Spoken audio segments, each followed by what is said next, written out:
On the line right now, we have the curator of an absolutely beautiful museum in the Bronx that very few people, I'm sure, know exists. It's called the Derfner Museum, and it's at the Hebrew Home for the Aged in Riverdale. And we have the curator on the line, Susan Chevlowe, who is going to talk about the museum and this wonderful current exhibition that's up in the museum. And we met Susan. Yes, we did. We had a great time. Hi, Susan. Hi, good evening. Hi, welcome. Thanks so much. We were so surprised. Now you are the Derfner Judaica Museum at the Hebrew Home at Riverdale. In Riverdale in the Bronx. First of all, what people should know is Riverdale is absolutely gorgeous. Especially at this time of year. Especially at this time of the year. Now, one of the things that you let's kind of lay out for people that don't, and that's not a surprise to you when I tell you that people aren't aware of that you guys exist, is it? No, it doesn't surprise me. But when they do come, it changes things for them. It really does. Yeah. It's just a sense of wonder and amazement. You know, a lot of our 2 or 3 million visitors live in the Bronx. They live in Westchester. They live in Rockland County. They live along the, Queens and Brooklyn. People just are not aware. Tell us a little bit about the area and tell us a little bit about the museum itself. So we are located in the northwest Bronx in Riverdale. So we're right on the Yonkers border, and we sit along the banks of the Hudson River overlooking the Palisades in New Jersey, which is a protected area. And it's just a tree-lined landscape. When you're there, you think you're upstate. I mean, it's absolutely beautiful.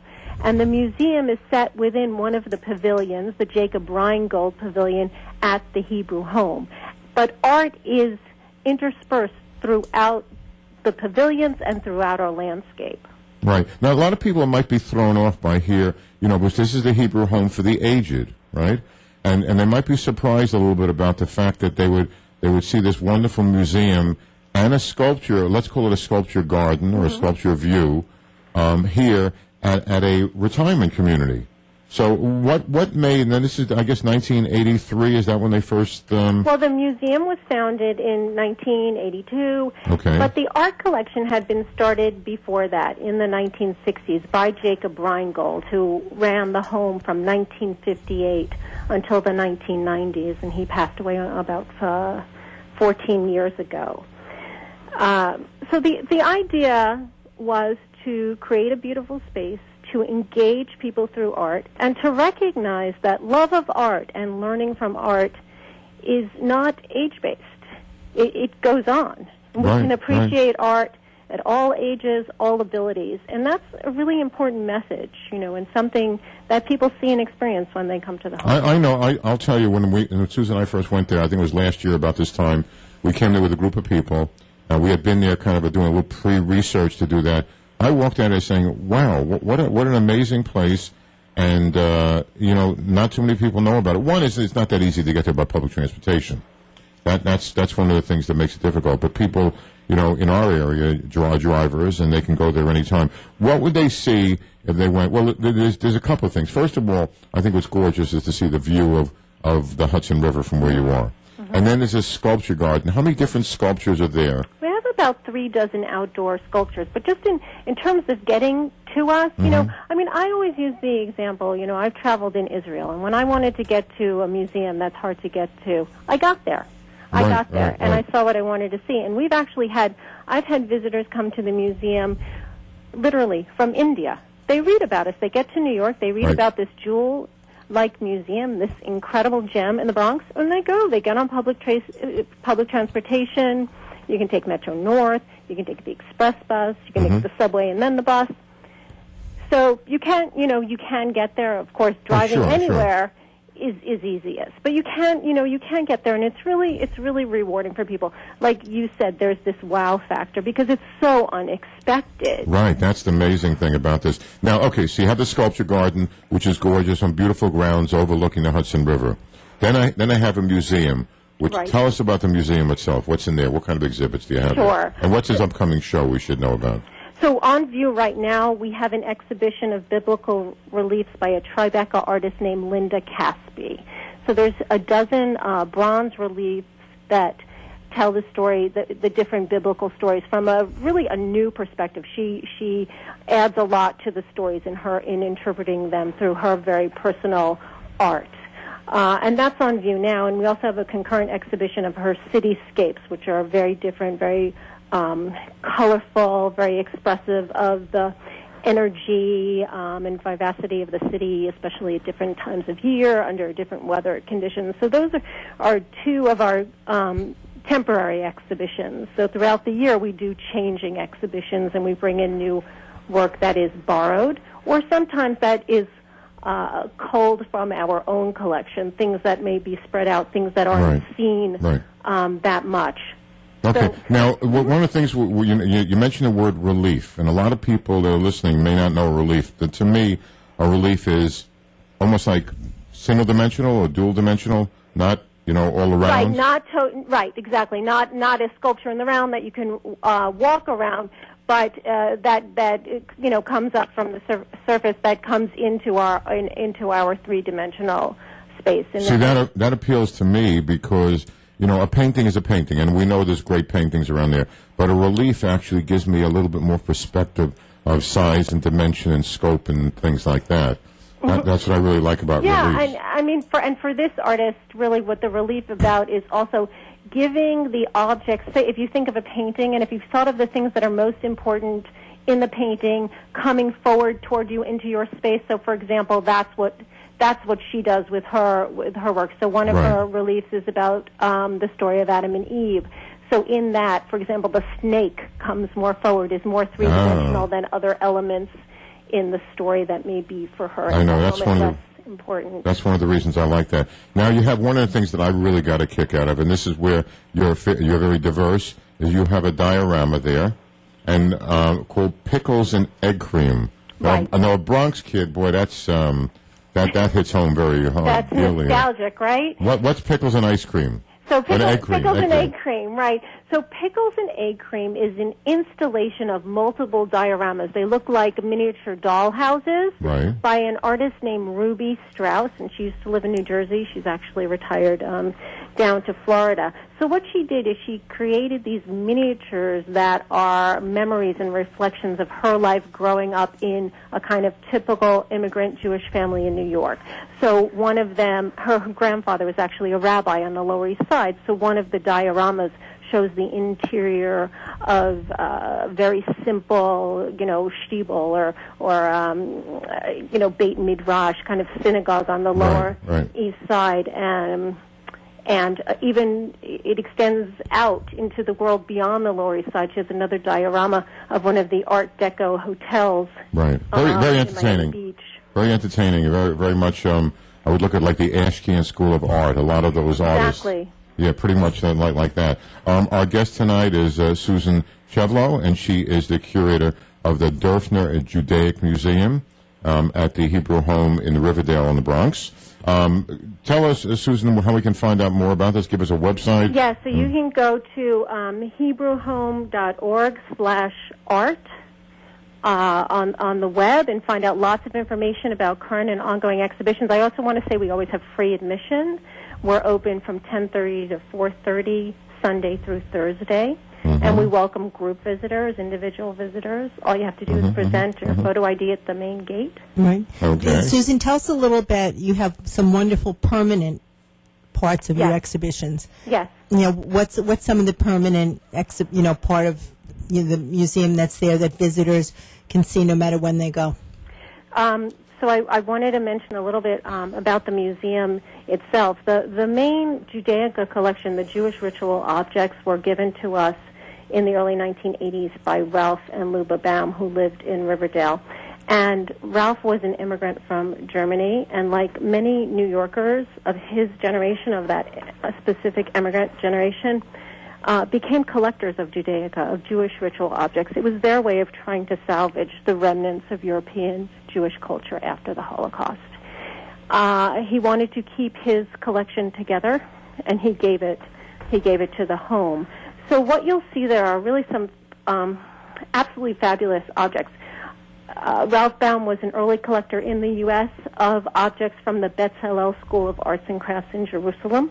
So we have some beautiful Damascene-style plates and Hanukkah lamps and even different souvenirs that were made for export or for the tourist industry in pre-state Israel, Palestine in the 1920s, things of that nature. Mm-hmm. Oh, that old, okay. Yeah, really beautiful old objects. 18th century Frankfurt Hanukkah lamp is another stellar object. We have beautiful hand-done Megillah. We have almost 200 objects on view in the museum. Yeah. Now, do you ever get donations from families, who come to your museum, see your collection, say, my grandparents had this? Yes, it does happen, and because we can't take everything, either the object has to be a kind of stellar, masterpiece of an object, right, or preferably have a really good story attached to it, because objects speak to us when they have stories attached to them. Oh, yeah, sure. So we have a group of objects that belong to a family from Meerholz, Germany, and had been in their family. They were Torah ornaments, silver Torah ornaments, that had been in their family since the late 18th century, and that this family was able to bring with them to the United States in the 1930s. So they're both these incredible late 18th century objects, and they have an incredible story attached to them. And that's something that I try to convey to visitors, that objects teach us about Jewish history, about Jewish ritual, but the objects themselves preserve the stories of the people who own them. And that's also very important. Mm-hmm, mm-hmm. Yeah, sure, it's important. Our guest tonight is Susan Chevlowe, and she is the curator of the Derfner Judaica Museum. By the way, you should be a radio person. You sound great on the radio, Susan. So maybe it's your next career. You sound terrific. Susan is the curator of the Derfner Judaica Museum in Riverdale in the Bronx, and it's absolutely terrific. The admission is free to go in there. And Susan, give us again the website where people can find out more about the... HebrewHome.org/art. HebrewHome.org/art. And if you're listening in, not only will you see great Judaic art, you'll see a very entertaining diorama, which I happen to get a kick out of Major League being a Bronx kid. And you also see current exhibitions. They have a great exhibition by Linda Caspi, who is all about reliefs and many scenes from the Old Testament. And they have a wonderful, and this is where you really can enjoy yourself, they have one of the most beautiful views of the Hudson River and a sculpture garden, which you look at the things and you can sit there trying to analyze them, and there's handouts, and you can read about some of these sculptures and see what they make up. Now, Susan, when people come there, I know you've had, these are not all Jewish people, obviously. Mm-hmm. You have a lot of visitors, and what's some interesting anecdotes where people, after they come there, they say, whoa, this is really surprising. What's some of the things that you've collected over the years as far as anecdotes and stories go? Well, in terms of visitors? Yes. And then I also want to say something about our contemporary collection, because that's a really important part that's different from the Judaica. But okay. We had a young couple who I think were making a trek to visit, I think it was every museum in the country. Okay. Something like this. And so they just found us, and they decided they were going to find their way there. So they visited us and added us to their list on their blog, and that was really... That wasn't Susan and I, was it? No. You came too, though.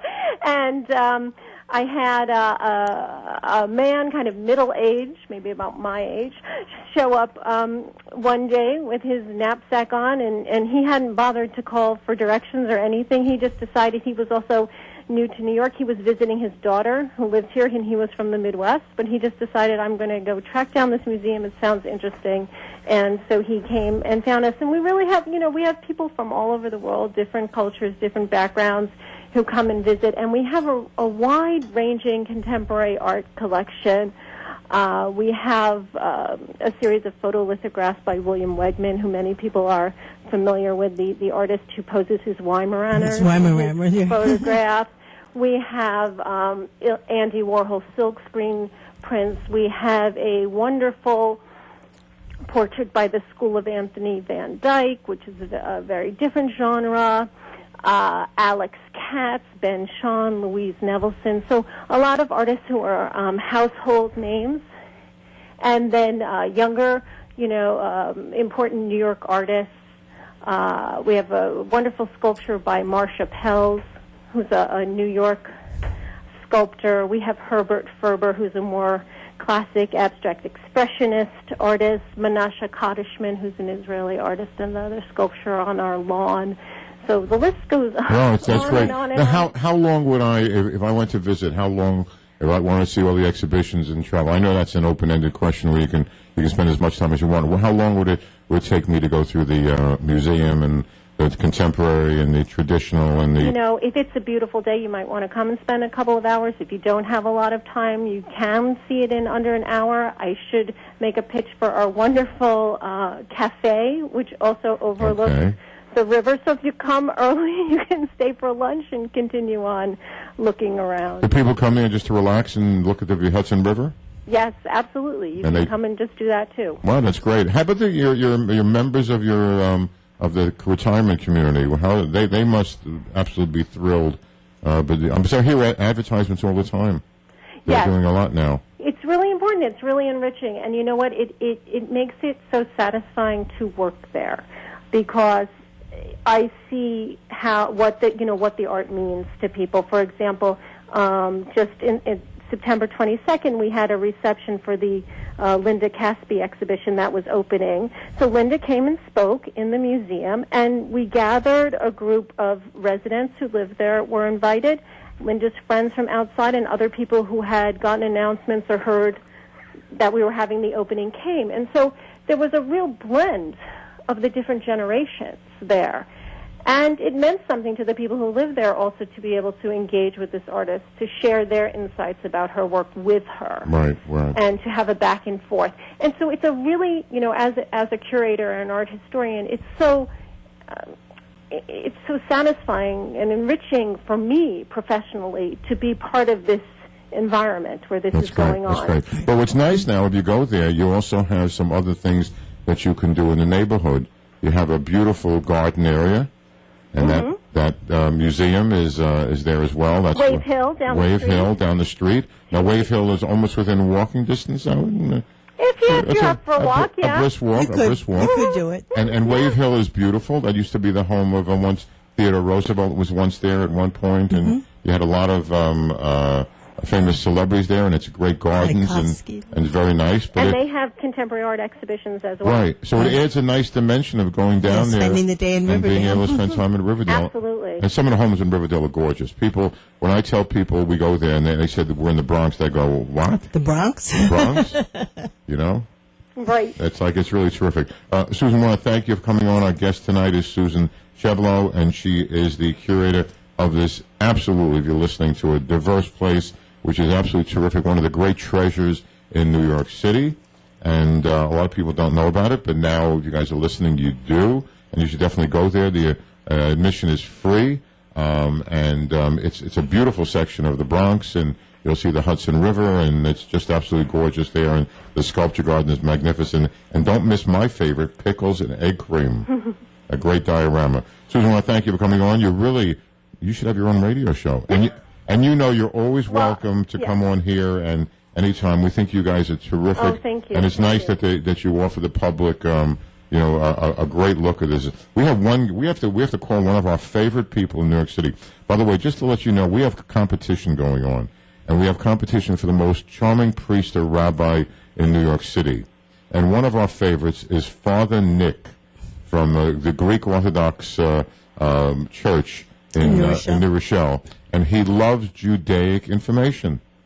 And we're going to tell him. We're going to call up Father Nick. Send him down there. When he's not please, I would love to meet him. When he's not telling me dirty jokes, he's one of the most charming guys you'll ever meet. He's absolutely beautiful. What a charming guy. And he loves Judaic information, though, because, there's so many similarities between the Old Testament and New Testament. Yeah. So, Susan, I want to thank you for coming on. Thank you. You're always welcome. Back. And when we met you, we were thrilled, and our people were absolutely enthralled by what they saw there. And you're doing a great job, and keep it up. And